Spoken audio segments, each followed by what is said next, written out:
Dusíku dáme trochu víc. Teď se to stojí za to, když už.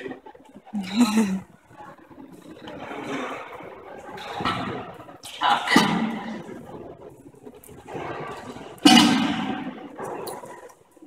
Voda nám vaří, což je ideální. A schválně si ukážeme, jestli tam teda bude nějaký rozdíl v tom vypařování nebo nebude, jo? Tak 3, 2, 1.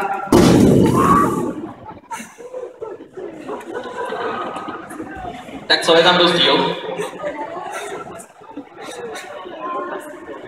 Je tam rozdíl nebo není? Já myslím, že jo. Je to studený, samozřejmě, protože se tady všude vypařuje ten dusík. Mimochodem tohle je nádherný důkaz toho, že plyny tečou. Jo, studený plyn, který je daleko studenější a hustší než je vzduch, tak klesá dolů. Mimochodem to, co vidíte, tak to není dusík. Tohleto. Napadne někoho, co to je?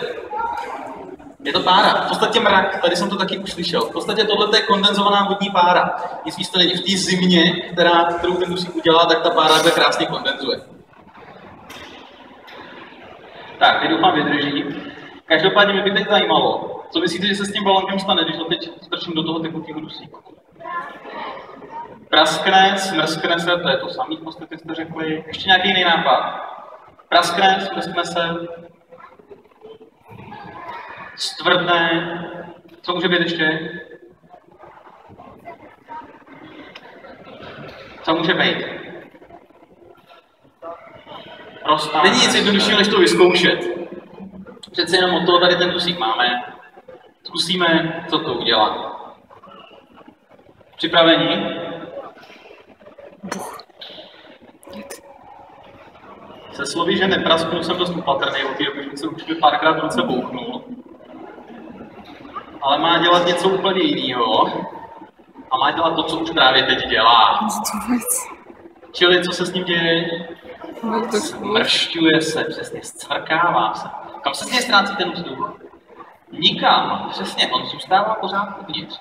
Ale právě, že se ten vzduch uvnitř balónku smršťuje. V podstatě je to úplně přesný opak toho, když se vzduch rozpíná. Toho využívá jeden dopravní prostředek. Víte který?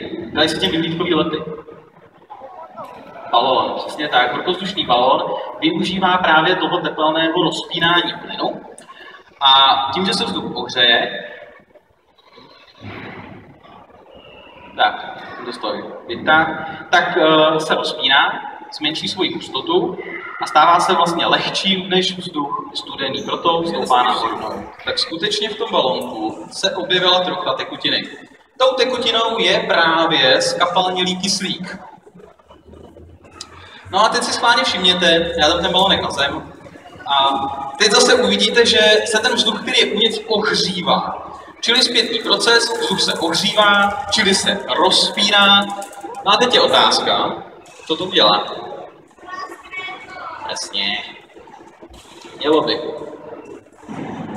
Сейчас лопнет, Веруш. Сейчас будет лопаться. Hurá. Zmrznou, jasně, univerzální odpověď. Tady v podstatě na cokoliv. Kdo by to byl tušil, že ve 200 stupňovém mrazu rajčata zmrznou. V podstatě asi většina z vás to neuvidí, ale těch rajčat funguje Laden Frostův taky. Jo, oni jsou v podstatě v takový vzduchový bublině teďka. Jo, teprve postupně chladnou a až prochladnou, tak se jich ten dusík dotkne teprve. A ten tekutý dusík je poměrně užitečný pomocník právě v kuchyni. Pokud jednou budete opravdu hodně ve vatě a budete líný krájet, dělat si saláty, takže to budete trhat a podobně, tak si můžete domů koupit tekutý dusík a dělat to dusíkem. Je to docela sranda. Jediný, co tak musíte chvilku vydržet, než to hezky zmrzne. Ono je docela sranda, ono to mění barvu docela pěkně, jo? Když si všimnete už relativně rychle změní to rajče barvu. Schválně, co v tom rajčeti mrzne? Voda, přesně tak. Rajče, stejně jako většina živých organismů na naší planetě, je z většiny tvořena vodou. No a ta voda samozřejmě poměrně rychle mrzne. Koukneme, jak to vypadá s rajčátky. Prosím vás, já až ty rajčata teďka budu házet na zem, tak zase na ně nikdo nesahejte. Kdo neví proč, podívá se na obecnou školu a pan Hušínský mu to vysvětlí. Jo, je to stejný důvod, proč se v zimě nevylizuje zábradlí. Jo, proto rajče je opravdu hodně studený, to zábradlí je v zimě ještě horký oproti tomu. Tak, takovýmhle způsobem se dá krásně porcovat zelenina.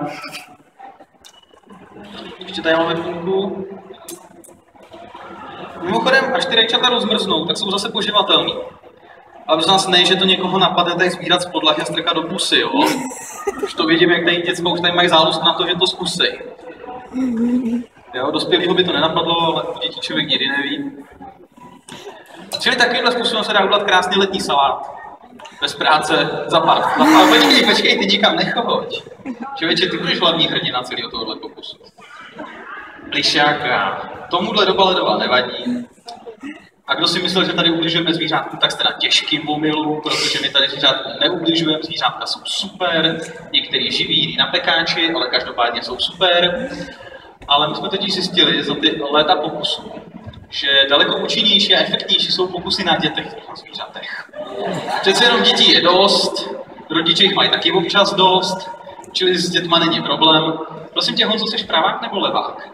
Pravák, dobře. Tak prosím tě, tady natáhni levou ruku. Takhle, ano, přesně tak. Ten náramek si dej vejš, ať ti z toho pahilu pak nespadne. Tak. No, vypálíme ti tu ruku, tady pak kladivem zkusíme, jak to promrzlo, jo. Tak, natáhni, roztáhni prsty. Prosím nás, mám Honzovi polit ruku. Kdo si myslí, že jo? Kdo chce, abych mu polil ruku nahoru? Dobře, já tady vidím většinu, Honzo, máš smůlu, prostě ti tu ruku poliju, bojíš se? Jo, to je dobře, se nebojím, já si fakt bojím, já to dělám poprvíčko, veď? Jo, ale fakt, dáme to, jo? Připravit? Dobrý, zahybej s tou rukou. Jo, v pohodě, jo? Honzo, já ti děkuju, poprosil bych potles pro Honzu. No a teď jenom taková řečnická otázka. Vejde se půl litr tekutého dusíku sem? Vejde. Co když se vypaří? Tak by už neměl, protože to už bude 300 litrů, přece jenom lahev má objem 1,5 litru a byť vydrží tlak přibližně 3,5 atmosféry, tak uvidíme, co se stane. Mimochodem úžasný efekt na lahvi, jo. Schválně uvidíme, co se s lahví stane. Já vám nebudu lhát, jo, ta lahev by to neměla vydržet.